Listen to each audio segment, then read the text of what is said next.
Ito yung bass guitar, 6 string bass guitar. Ito yung ano niya, hard case. So meron siyang tatlong lock. Ito.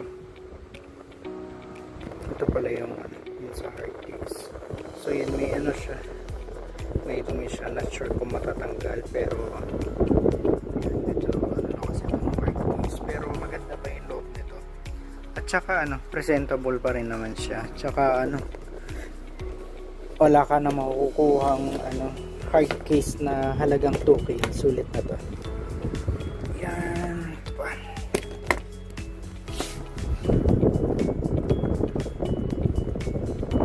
Yung loob niya. Yan. Ito yung ano, 6 string bass guitar. So yan siya. Na-demo ko naman na yung sounds niyan. So maganda rin nakasama yung hard case kasi sakto-sakto talaga siya dito. Actually, mahirap maghanap ng hard case nito. Eto siya.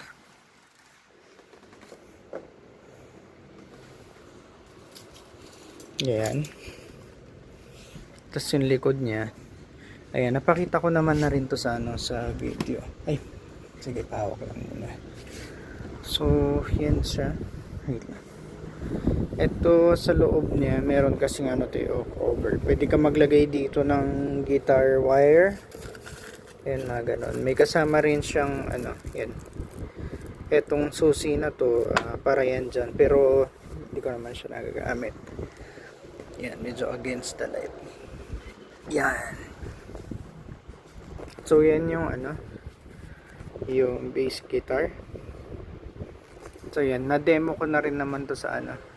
Ayan, para madali lang mamaya sa ano, sa shipping. So, yun lang. Thank you.